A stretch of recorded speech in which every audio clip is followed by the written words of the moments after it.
لگے اور رو رو کر اللہ تعالیٰ کے حضور میں عرض کرنے لگے کہ اے اللہ، بنی اسرائیل کو میں کیا جواب دوں گا؟ یہ جماعت تو ان کے سرداروں اور بہترین لوگوں کی تھی۔ پروردگار، اگر یہی چاہت تھی تو انہیں اور مجھے اس سے پہلے ہی مار ڈالتے۔ اے اللہ، بے وقوفوں کی بے وقوفی کے کام پر ہمیں نہ پکڑیے۔ یہ دعا مقبول ہوئی اور آپ کو بتایا گیا کہ یہ بھی دراصل بچھڑا پوجنے والوں میں سے تھے۔ انہیں سزا مل گئی، پھر انہیں زندہ کر دیا اور ایک کے بعد ایک کر کے سب زندہ کیے گئے۔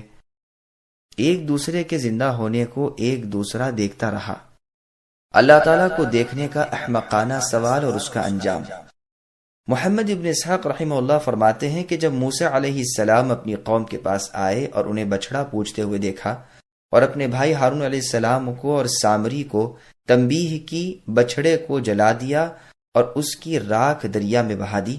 اس کے بعد ان میں سے بہترین لوگوں کو چن کر اپنے ساتھ لیا، جن کی تعداد 70 تھی، اور کوہ طور پر توبہ کرنے کے لیے چلے۔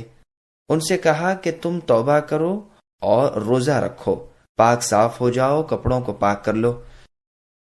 جب وہ حکم الہی طور سینا پہنچے تو ان لوگوں نے کہا کہ اے اللہ کے پیغمبر موسیٰ، اللہ تعالیٰ سے دعا کیجئے کہ وہ اپنا کلام ہمیں بھی سنائے۔ جب موسیٰ علیہ السلام پہاڑ کے پاس پہنچے تو ایک بادل نے آ کر سارے پہاڑ کو ڈھک لیا اور آپ اسی کے اندر اللہ تعالیٰ کے قریب ہو گئے۔ جب کلام الہی شروع ہوا تب موسیٰ علیہ السلام کی پیشانی نور سے چمکنے لگی، اس طرح کی کوئی اس طرف نظر اٹھانے کی تاب نہیں رکھتا تھا۔ بادل کی اوٹ ہو گئی اور سب لوگ سجدے میں گر پڑے، اور موسیٰ علیہ السلام کی دعا سے آپ کے ساتھ آنے والے بھی اللہ کا کلام سننے لگے کہ انہیں حکم احکام ہو رہے ہیں۔ جب کلام الہی ختم ہوا، یعنی اللہ نے بات کی، تو ابر ہٹ گیا اور موسیٰ علیہ السلام ان لوگوں کے پاس آئے تو یہ لوگ کہنے لگے کہ موسیٰ، ہم تو ایمان نہ لائیں گے جب تک اپنے رب کو اپنے سامنے نہ دیکھ لیں۔ اس گستاخی کی وجہ سے ان پر ایک زلزلہ آیا اور سب کے سب ہلاک ہو گئے۔ اب موسیٰ علیہ السلام نے خلوص دل کے ساتھ دعائیں شروع کی اور کہنے لگے کہ اس سے تو یہی اچھا تھا اے میرے رب کہ ہم سب اس سے پہلے ہی ہلاک ہو جاتے۔ بے وقوفوں کے کلاموں پر ہمیں ہلاک نہ کیجیے، یہ لوگ ان کے چیدہ اور پسندیدہ لوگ تھے۔ جب میں تنہا بنی اسرائیل کے پاس جاؤں گا تو انہیں کیا جواب دوں گا؟ کون میری اس بات کو سچا سمجھے گا اور اس کے بعد کون مجھ پر ایمان لائے گا؟ اے اللہ، ہماری توبہ ہے، آپ قبول فرمائیے اور ہم پر فضل و کرم کیجیے۔ موسیٰ علیہ السلام یوں ہی خشوع و خضوع سے دعا مانگتے رہے، یہاں تک کہ پروردگار نے ان کی اس دعا کو قبول فرمایا اور ان مردودوں کو زندہ کر دیا۔ اب سب نے ایک زبان ہو کر بنی اسرائیل کی طرف سے توبہ شروع کی۔ ان سے فرمایا گیا کہ جب تک وہ اپنی جانوں کو ہلاک نہ کریں اور ایک دوسرے کو قتل نہ کریں، میں ان کی توبہ قبول نہ فرماؤں گا۔ سدی رحمہ اللہ وغیرہ کہتے ہیں کہ یہ واقعہ بنی اسرائیل کے آپس میں لڑ چکنے کے بعد کا ہے۔ اس سے یہ بھی معلوم ہو گیا کہ یہ خطاب گو عام ہے، لیکن حقیقت میں اس سے مراد یہی 70 شخص ہیں۔ رازی نے اپنی تفسیر میں ان 70 شخصوں کے قصے میں لکھا ہے کہ انہوں نے اپنے جینے کے بعد کہا کہ اے نبی اللہ موسیٰ، اللہ تعالیٰ سے دعا کیجئے کہ وہ ہمیں نبی بنا دے۔ آپ نے دعا کی اور وہ قبول ہوئی، لیکن یہ قول غریب ہے۔ موسیٰ علیہ السلام کے زمانے میں سوائے ہارون علیہ السلام کے اور ان کے بعد یوشع ابن نون علیہ السلام کے اور کی نبوت ثابت نہیں۔ اہل کتاب کا یہ بھی دعویٰ ہے کہ ان لوگوں نے اپنی دعا کے مطابق اللہ کو اپنی آنکھوں سے اسی جگہ دیکھا۔ یہ بھی غلط ہے، اس لیے کہ خود موسیٰ علیہ السلام نے جب دیدار باری تعالیٰ کا سوال کیا تو انہیں منع کر دیا گیا، پھر بھلا یہ 70 اشخاص دیدار باری تعالیٰ کی تاب کیسے لاتے؟ اس آیت کی تفسیر میں ایک دوسرا قول بھی ہے کہ موسیٰ تورات لے کر آئے جو احکام کا مجموعہ تھیں، اور ان سے کہا کہ یہ اللہ تعالیٰ کی کتاب ہے، اس پر عمل کرو اور مضبوطی کے ساتھ اس کے پابند ہو جاؤ۔ تو وہ کہنے لگے کہ موسیٰ، ہمیں کیا خبر، اللہ تعالیٰ خود آ کر ظاہر ہو کر ہم سے کیوں نہیں کہتے؟ کیا وجہ ہے کہ وہ آپ سے باتیں کرے اور ہم سے نہ کرے؟ جب تک ہم اللہ کو خود نہ دیکھ لیں ہرگز ایمان نہ لائیں گے۔ اس قول پر ان کے اوپر غضب الہی نازل ہوا اور ہلاک کر دیے گئے، پھر زندہ کیے گئے۔ پھر موسیٰ علیہ السلام نے انہیں کہا کہ اب تو اس تورات کو تھام لو۔ انہوں نے پھر انکار کیا۔ اب کی مرتبہ فرشتے پہاڑ اٹھا کر لائے اور ان کے سروں کے اوپر معلق کر دیا، یعنی لٹکا دیا کہ اگر نہ مانو گے تو یہ پہاڑ گرا دیا جائے گا اور تم سب پیس ڈالے جاؤ گے۔ اس سے یہ بھی معلوم ہوا کہ مرنے کے بعد یہ جی اٹھے اور پھر بھی مکلف رہے۔ یعنی احکام الہی پھر بھی ان پر جاری رہے۔ ماوردی نے کہا ہے بعض لوگ کہتے ہیں کہ جب انہوں نے اللہ تعالیٰ کی یہ زبردست نشانی دیکھ لی، مرنے کے بعد زندہ ہوئے، تو پھر تکلیف شرعی ان پر سے ہٹ گئی، اس لیے کہ اب تو یہ مجبور تھے کہ سب کچھ مان لیں۔ خود ان پر یہ واردات پیش آئی، اب تصدیق ایک بے اختیار امر ہو گیا۔ دوسری جماعت کہتی ہے کہ نہیں، بلکہ باوجود اس کے وہ احکام شرع کے مکلف رہے، کیونکہ ہر عاقل مکلف ہے۔ قرطبی کہتے ہیں ٹھیک قول یہی ہے، یہ امور ان پر قدرتی طور سے اللہ کی جانب سے آئے تھے جو انہیں پابندی شرع سے آزاد نہیں کر سکتے۔ خود بنی اسرائیل نے بھی بڑے بڑے معجزات دیکھے، خود ان کے ساتھ ایسے ایسے کام ہوئے کہ جو بالکل نادر خلاف قیاس اور زبردست معجزات تھے، باوجود اس کے وہ بھی مکلف رہے۔ اسی طرح یہ بھی ٹھیک قول یہی ہے اور واضح امر بھی یہی ہے، واللہ اعلم۔ وَظَلَّلْنَا عَلَيْكُمُ الْغَمَامَ وَأَنزَلْنَا عَلَيْكُمُ الْمَنَّ وَالسَّلْوَىٰ كُلُوا مِن طَيِّبَاتِ مَا رَزَقْنَاكُمْ وَمَا ظَلَمُونَا وَلَٰكِن كَانُوا أَنفُسَهُمْ يَظْلِمُونَ۔ اور ہم نے اے بنی اسرائیل تم پر بادل کا سایہ کیا اور تم پر منہ و سلوہ اتارا، اور کہہ دیا کہ ہماری دی ہوئی پاکیزہ چیزیں کھاتے رہو، اور انہوں نے ہم پر تو ظلم نہیں کیا، البتہ وہ خود اپنی جانوں پر ظلم کیا کرتے تھے۔ سامعین اب اس آیت کی تفسیر سماعت کیجیے۔ بنی اسرائیل پر بادلوں کا سایہ۔ گزشتہ آیت میں بیان ہوا تھا کہ فلاں بلائیں ہم نے اے بنی اسرائیل تم پر سے دفع کر دیں، اب بیان ہو رہا ہے کہ فلاں فلاں نعمتیں بھی ہم نے تمہیں عطا فرمائی۔ غمام غمامتن کی جمع ہے، چونکہ آسمان کو چھپا لیتا ہے اس لیے اسے غمامہ کہتے ہیں۔ یہ ایک سفید رنگ کا بادل تھا جو وادی تئی میں ان کے سروں پر سایہ کیے رہتا تھا، جیسے نسائی وغیرہ میں ابن عباس رضی اللہ عنہما سے ایک لمبی حدیث میں مروی ہے۔ ابن ابی حاتم رحمہ اللہ کہتے ہیں کہ ابن عمر، ربیع ابن انس، ابو مجلس، ضحاک اور سدی رحمۃ اللہ علیہم نے بھی یہی کہا ہے۔ حسن و قتادہ رحمہم اللہ نے بھی اس کی تائید کی ہے۔ بعض لوگ کہتے ہیں کہ یہ بادل معمول کے بادلوں سے زیادہ ٹھنڈک والا اور زیادہ عمدہ تھا۔ مجاہد رحمۃ اللہ علیہ فرماتے ہیں یہ وہی بادل تھا جس میں اللہ تعالیٰ قیامت کے دن آئیں گے۔ ابو حذیفہ رضی اللہ عنہ کا قول بھی یہی ہے، هل ينظرون الا ان ياتيهم الله في ظلل من الغمام والملائکہ۔ اس آیت میں اس کا ذکر ہے کہ کیا ان کافر لوگوں کو اس کا انتظار ہے کہ اللہ تعالیٰ بادل میں آئیں اور اللہ کے فرشتے؟ یہی وہ بادل ہے جس میں بدر والے دن فرشتے نازل ہوئے تھے۔ اللہ تعالیٰ کی نعمت خاص منہ و سلوہ۔ بنی اسرائیل پر جو من اترا وہ درختوں پر اترا تھا۔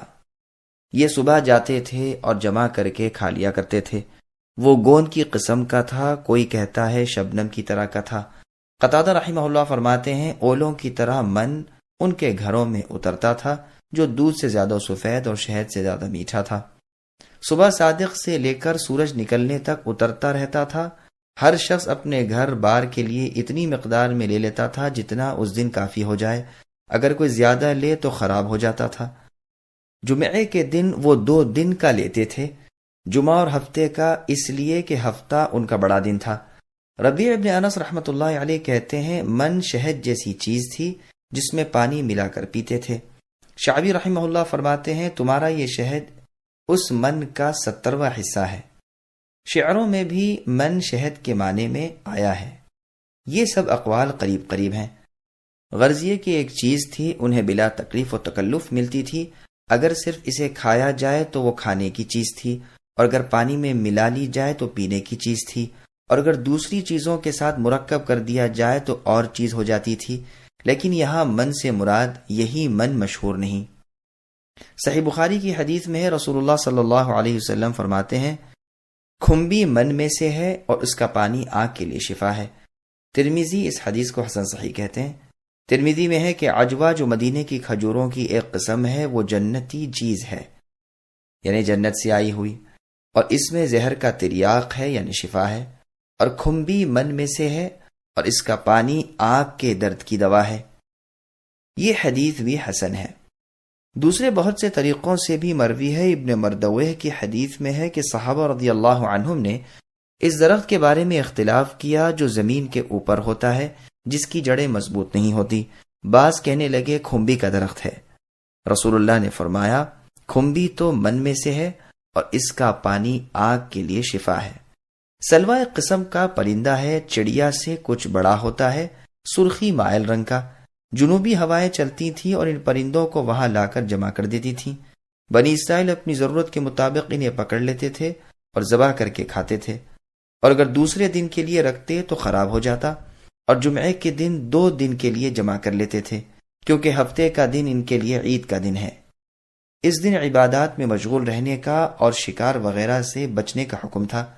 بعض لوگوں نے کہا ہے کہ یہ پرند کبوتر کے برابر ہوتے تھے۔ 1 میل کی لمبائی چوڑائی میں 1 نیزے کے برابر اونچا ڈھیر ان پرندوں کا ہو جاتا تھا۔ یہ دونوں چیزیں ان پر وادی طی میں اتری تھیں، جہاں انہوں نے اپنے پیغمبر سے کہا تھا کہ اس جنگل میں ہمارے کھانے کا بندوبست کیسے ہوگا۔ تب ان پر من و سلوہ اتارا گیا۔ اور جب موسیٰ علیہ السلام نے پانی کے لیے درخواست کی تو پروردگار عالم نے فرمایا کہ اس پتھر پر اپنی لکڑی مارو۔ لکڑی لگتے ہی اس سے 12 چشمے جاری ہو گئے، اور بنی اسرائیل کے 12 ہی قبیلے تھے۔ ہر قبیلے نے 1 چشمہ اپنے لیے بانٹ لیا۔ پھر سائے کے طالب ہوئے کہ اس چٹیل میدان میں سائے کے بغیر گزر مشکل ہے، تو اللہ تعالیٰ نے طور پہاڑ کا ان پر سایہ کر دیا۔ رہ گیا لباس، وہ اللہ تعالیٰ کی طرف سے جو لباس وہ پہنے ہوئے تھے وہ ان کی قد کے بڑھنے کے ساتھ بڑھتا رہتا تھا۔ 1 سال کے بچے کا لباس جوں جوں اس کا قد و قامت بڑھتا جاتا، نہ وہ پھٹتا، نہ خرابی پڑتی، نہ میلا ہوتا۔ ان تمام نعمتوں کا ذکر مختلف جگہ قرآن کریم میں موجود ہے، جیسے یہ آیت اور اذ استسقى والی آیت وغیرہ۔ حضری رحمہ اللہ کہتے ہیں سلوہ شہد کو کہتے ہیں، لیکن ان کا یہ قول غلط ہے۔ مؤرج نے اور جوہری نے بھی یہی کہا ہے، اور اس کی شہادت میں عرب شاعروں کے شعر اور بعض لغوی محاورے بھی پیش کیے ہیں۔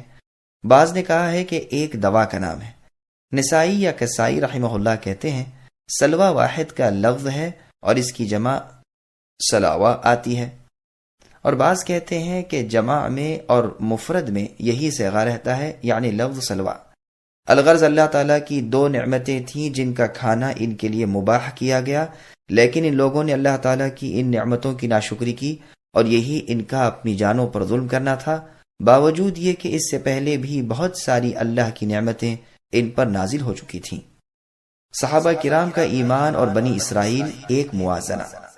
بنی اسرائیل کی حالت کا نقشہ آنکھوں کے سامنے رکھ کر پھر اصحاب رسول اللہ صلی اللہ علیہ وسلم کی حالت پر نظر ڈالو کہ وہ باوجود سخت سے سخت مصیبتیں جھیلنے کے اور بے انتہا تکلیفیں برداشت کرنے کے وہ اتباع رسول پر اور عبادت الہی پر جمے رہے، نہ معجزات طلب کیے، نہ دنیا کی راحتیں مانگی، نہ اپنے عیش کے لیے کوئی نئی چیز پیدا کرنے کی خواہش کی۔ جنگ تبوک میں جب کہ بھوک کے مارے بے تاب ہو گئے اور موت کا مزہ آنے لگا، تب صحابہ رضی اللہ عنہم نے رسول اللہ سے کہا کہ اے اللہ کے رسول، اس کھانے میں برکت کی دعا کیجیے، اور جس کے پاس جو کچھ بچا کچا تھا جمع کر کے حاضر کر دیا، جو سب مل کر بھی نہ ہونے کے برابر ہی تھا۔ رسول اللہ نے دعا کی اور اللہ تبارک و تعالی نے قبول فرما کر اس میں برکت دی۔ انہوں نے خوب کھایا بھی اور تمام توشے دان بھر لیے۔ پانی کے قطرے قطرے سے جب ترسنے لگے تو اللہ کے رسول کی دعا سے ایک بادل آیا اور ریل پیل کر دی، پیا پلایا اور مشکیں اور مشکیزیں سب بھر لیے۔ پس صحابہ رضی اللہ عنہم کی اس ثابت قدمی، اولو العزمی، کامل اتباع اور سچی توحید نے ان کی اصحاب موسیٰ علیہ السلام یعنی بنی اسرائیل پر قطعی فضیلت ثابت کر دی۔ فالحمدللہ۔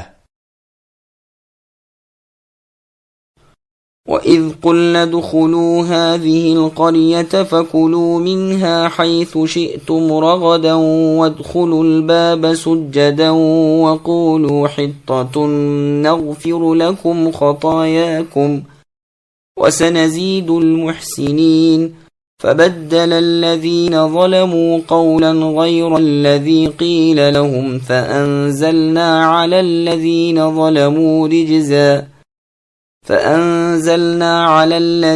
ظَلَمُوا رِجْزًا مِّنَ السَّمَاءِ بِمَا كَانُوا يَفْسُقُونَ۔